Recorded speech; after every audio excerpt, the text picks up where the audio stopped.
La preuve de la révélation réelle, c'est que le croyant qui la reçoit est manifestement crucifié à tout désir de pouvoir, à tout désir d'opposition, à tout désir d'influence. Peut-il accepter qu'on lui résiste, l'assaille, le contrarie, le rejette, sans chercher à se justifier ou à se défendre?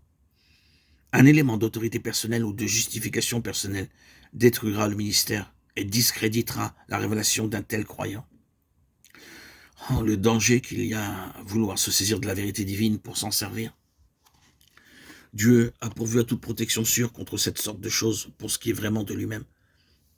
La communion, les relations fraternelles, la solidarité dans l'Église qui est son corps, ne sont pas seulement des privilèges ou des facteurs spéciaux dans une vie chrétienne, ce sont des lois fondamentales pour sauvegarder les intérêts divins des dangers de l'indépendance et de l'autorité personnelle.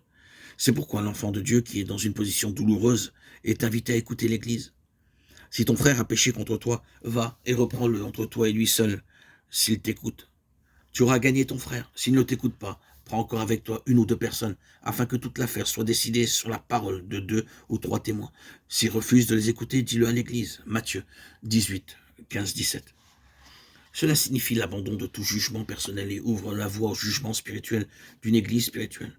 Ceci, à son tour, pourvu que l'Église marche dans la lumière, place les enfants de Dieu sous la souveraineté de Christ, le chef, la tête suprême de l'Église, qui est son corps, Éphésiens 22. Nous soumettre les uns aux autres dans la crainte de Christ, Éphésiens 5, 21. C'est quelque chose qui sape toute base sous les pieds de Satan. Selon ce principe, le Saint-Esprit n'a jamais fait d'un individu le seul responsable d'une Église. Des anciens, et non pas un ancien, étaient choisis dans chaque ville et dans chaque Église. Dieu ne permet à personne de dominer sur son héritage. Cela nous introduit dans tout le sujet de l'ordre divin, ce qui nous entraînerait dans une déviation trop grande de notre but présent. Mais soulignons le fait que la loi de la soumission mutuelle n'est que l'accomplissement de cette soumission de Christ à son Père, qui a amené la défaite et la ruine de Satan en ce qui le concerne.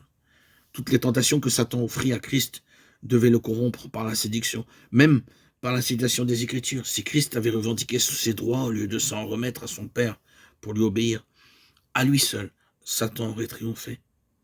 Quelle valeur infinie à notre abandon à Dieu. Dans ce que nous avons dit, nous sommes restés surtout du côté positif.